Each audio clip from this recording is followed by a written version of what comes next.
Well, my golly, I just learnt something today. Cotton industry in the United States is enormous. In fact, it's worth $21 billion per year. And almost all of this cotton production comes from western, but primarily southern states in the US. In fact, the US is the biggest exporter of cotton in the world. However, it's fixing to do something else. It's fixing to start exporting EVs real soon. Something very, very interesting has happened in the southeast of America this year.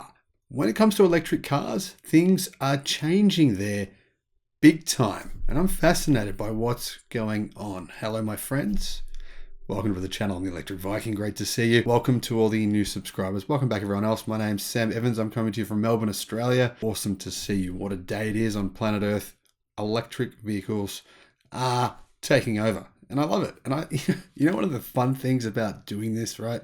One of the fun things about loving the electric revolution. When I say the electric revolution, I'm not just talking about electric cars. I'm talking about electric everything. Electric scooters, electric bicycles. By the way, I'm going to do a review of my electric mountain bike very soon because I love it. Electric everything. And not only that, but the fact that renewable energy is just taking over.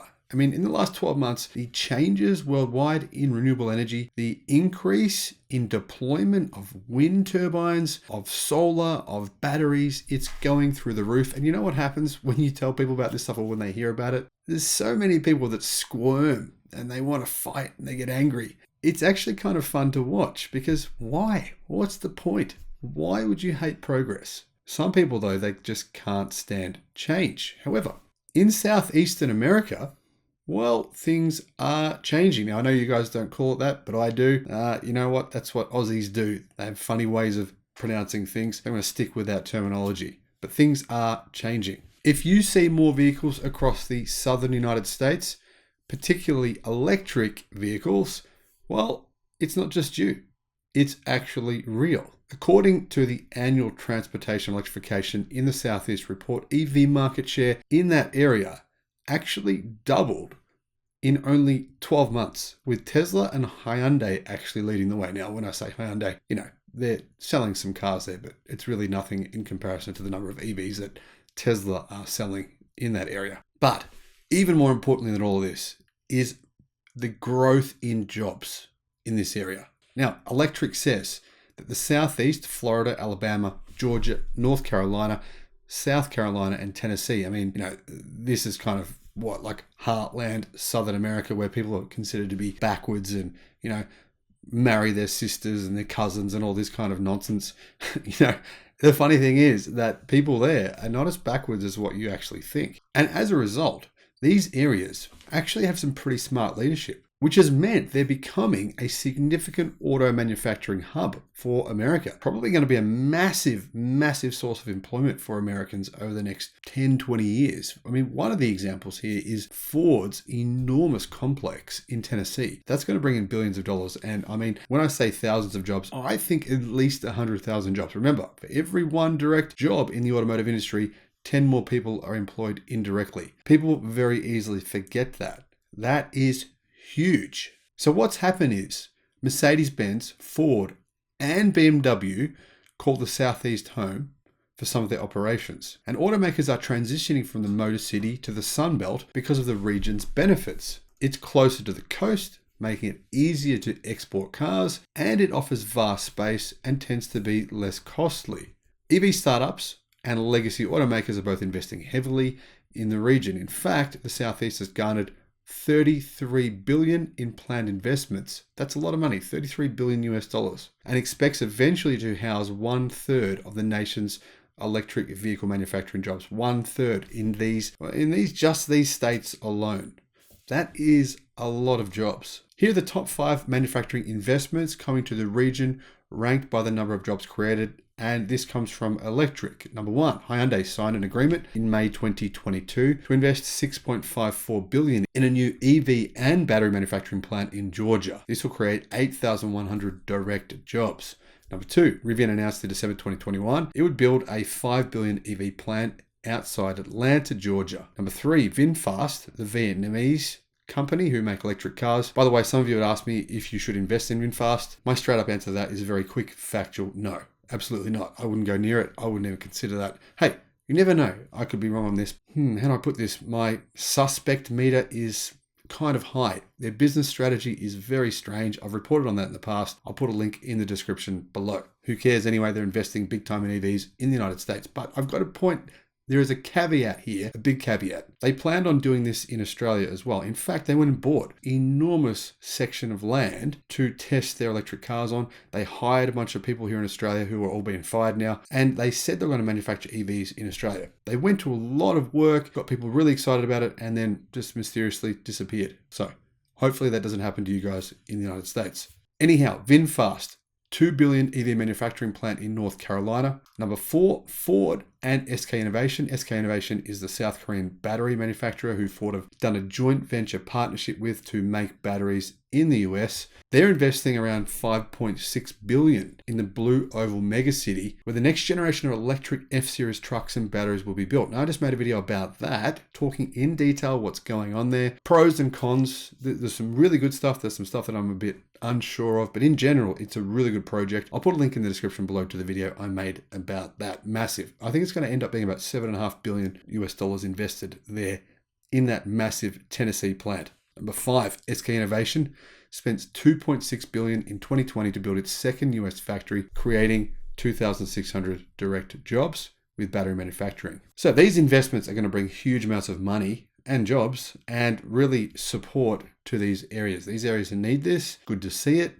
Hopefully Ford, GM, and other companies who are making vehicles outside of North America will be encouraged by the Inflation Reduction Act to do more of this. More of these 5 top manufacturing facilities, I believe, will be built. This is just the tip of the iceberg. I think we're going to see a lot more investment over the coming decade. What about market share? Tesla holds the lead in the Southeast. In the second quarter, the Southeast EV market share increased from a lowly and pretty miserable 2.5%, that was in July of 2021, to 5% in July of 2022. Doubling is pretty good. Now, it doesn't sound like much, does it? 2.5%, 5%, whatever, not that important. But actually, if you think about it, how many squares are on a chessboard, right? 68 squares on a chessboard. If you start with 1 grain of rice on the first square, 2 on the second, 4, 8, 16, go on and on for, till the 68 squares are covered on the rice board, how many grains of rice would you have? Well, after only 68 squares, you would have more grains of rice than there are in the entire continent or the entire country of India. In fact, the number is so large, I can't even pronounce it. I don't even know how to say the number. It's enormous. So that's what happens with doublings. Exponential growth, doublings make things change very fast. 2.5, 5%. What's next? 10. What's next? 20, 40, 80. You see the picture, right? Sure, it may not happen that quickly, but I do think it's going to happen very, very fast. Florida led the region though, with a 6% electric vehicle market share. Georgia and North Carolina were 5%. Coming in last was Alabama with 2.1%. Though Alabama believes it's going to be an EV hub. I don't know about that, but who knows? It's possible. Tesla had a commanding lead, 57% of the total EV sales in that area, which actually is less market share than what it has in, the rest of North America, but it's still pretty close. Second place was Hyundai, after seeing a sales surge, and rightly so, with the Hyundai Ioniq 5 and Kia's EV6, both very, very good cars. Volkswagen, BMW, General Motors, and Ford also saw growth in that area, but they've got a lot of work to do to try and eat into Tesla's market share. They may or may not. We'll see. We do know that all of them plan on ramping up EV sales in that area. So do Tesla though. So it's going to be a good fight, a good battle to see how this plays out over the next decade. So Electric says this: fueling the growth in electric vehicle sales is higher availability. Georgia leads this trend with 57 electric vehicle models available. That's a lot of models, 57 EVs available. Now, I don't think all of those are really available. I think the Electric's telling you that like to sound good. I think a lot of them you might want to go and order them, but you can't get it for 17 years.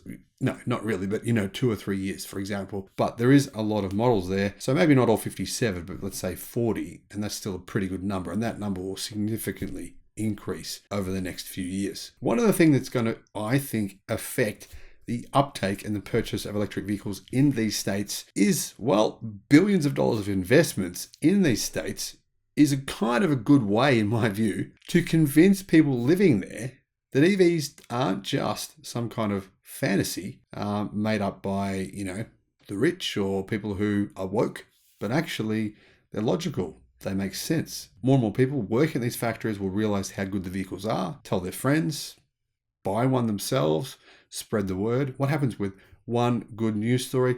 One person has a good experience and they'll sell the car to their buddies. I think we're going to see that happen more and more over the next decade in these particular states, in particular because these people have direct experience with the product. Now, when you learn that a product has 90% fewer moving parts, it's way more reliable and it costs you way less to run. It doesn't take long for a genius, or at least even a person who has very low intelligence, to work out that that is a good purchase to make. Not saying that people here are of low intelligence, not at all. Let me know what you think in the comment section below. Thanks for watching. Bye-bye.